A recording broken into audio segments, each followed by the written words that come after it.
సముద్రంలో వేటకెళ్లి ముత్తుంచేయుడిగా తిరిగొచ్చిన చిన్న ఆరోగ్య పరిస్థితి నిలకడగా ఉంది. మెరుగైన వైద్యం అందుతుందని చిన్న భార్య మసేనమ్మ తెలిపారు. మిగిలిన వాళ్లు కూడా క్షేమంగా వస్తే బాగుండేదని బంధువులు, సన్నిహితులు, కుటుంబ సభ్యులను కోల్పోవడం బాధగా ఉందన్నారు. అలాగే లక్షల రూపాయల విలువైన బోట్ను పోగొట్టుకోవడం ఆర్థికంగా కష్టాల్లోకి నెట్టిందన్నారు.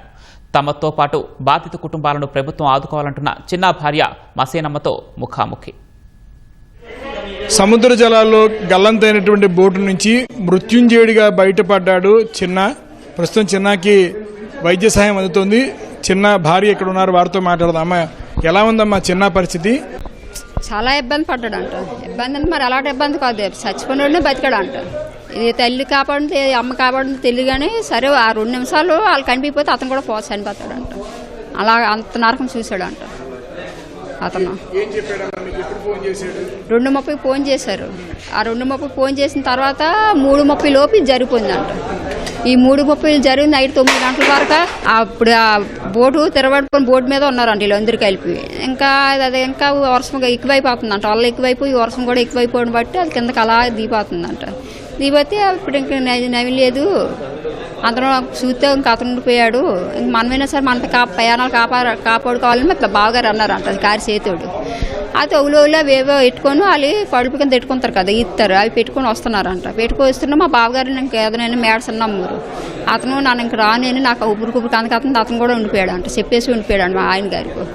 ఆ తమ్మురు మరి నీ ఇష్టమో నాన్న రారమ్మురా రారని మా ఆయన గారు అతను మా బావగారిని కేకేస్తున్నారంట.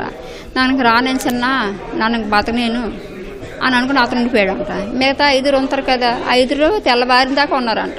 మా బావగారు వాళ్ళందరూ కారి చేతుడు వాళ్ళ 5 తెల్లవారిన దాకా ఉన్న తర్వాత మా బావ వెనకరించి మా బావగారు కూడా కోడ కడపకలు తిరబడిపోతున్నాయి, నేను కూడా ఇంక రానించన్నా ఏం తెప్పలు వస్తే తెప్పల మీద వచ్చేస్తాను. ఆ తర్వాత ఆ తల్లి దైవం అనుకుని అతను కూడా ఉండిపోయాడంట. ఇంకా గంట లోపు వచ్చేస్తాను అన్నారండి. అది ఎక్కడో జరగదు, తిన్నగా చెట్టు తిన్నగా జరిగిందంట. అది 10 మైళ్ళలోనే 13 మైళ్ళలోనే జరిగిందంట. చెట్టు తిన్నగా ఇప్పుడు పోటు ఉందా, ఆ పోటు తిన్నగా జరిగిందంట. మీకు ఎన్నింటికి అనుమానం వచ్చిందమ్మా? ఎందుకంటే 4ంటికి రావాలి, వారు రాలేదు. వెంటనే ఏం చేశారు మీరు? ఎవరికి సమాచారం ఇచ్చారు? సమాచారం తెలిసిందా? అంతే అంటే సమాచారం చేయలేదు. ఎందుకంటే ఒకసారి లేట్ అవుతుంది, చెప్పుకోలేము. ఎందుకంటే టయానికి వచ్చిన వాళ్ళు టయానికి రాలేని మాకు లేట్ అవుతుందని మేము సాయంత్రం వరకు అలా తిరిగాము. సాయంత్రం వరకు తిరిగేసి అప్పుడు ఏం చేయాలి, నైట్ 9 అవుతుంది. అతను వచ్చాడు, మా దగ్గరికి వచ్చాడు, మా ఇంట్లోకి వచ్చారు. ఇంటికి వస్తే అతనికి ఏం ఇలా జరిగిందంతా చెప్పాము. అతను నైట్ 1 గంట వరకు అతను మాత్రం ఉన్నాడు జానగిరాముడు. మాకు ఎవాల్యుయేషన్ లేవు కదా, అతను కొంచెం పరిచయం కాబట్టి అతనికి కొంచెం చెప్పాము. చెప్తే అతను నైట్ ఎవరికో వీడియోలు పెట్టాడు, కలెక్టర్ గారికో ఎవరికో వీడియో పెట్టాడు అతను 11 గంటలకి. ఎందుకంటే చిన్న సముద్ర జలాల్లో ఉన్నారు అంటే ఆయన వేరే వెజల్ అందుకోవడానికి వెళ్ళారు. ఆయన కూడా మరొక 4 అందుకోవడానికి ప్రయత్నం చేశారని చేశారు. కానీ చేసినా సరే మరి నెక్స్ట్ వాళ్ళు కూడా రాలేదు. మా ఆయన గారు ముందుకెళ్తాను, మళ్ళీ వాళ్ళకి రాలేదండి. ఇతను కూడా మళ్ళీ వాళ్ళ దగ్గరికి వెళ్ళాడు అంట. నేను వస్తాం మీరు వెళ్ళండి అన్నారంట. కానీ మళ్ళీ ఇంటికి తిరిగి చూడవస్తారు కదా, లేరంట. బోటుని ఈ మధ్యనే బాగు చేయించారంటే 3 నెలల నుంచి మొన్న 6 నెలల వరకు మొత్తం 90 రోజులు బాగు చేసాం ఆ బోటు. కొండం తక్కువ కొన్నా సరే 7 లక్షలు కొన్నా సరే మొదలుపెక్కి పెట్టాం. 30 లక్షలు దాటేసరి ఖర్చు పెట్టాం. బోటు పోయింది, నా ఫ్యామిలీ కూడా పోయింది.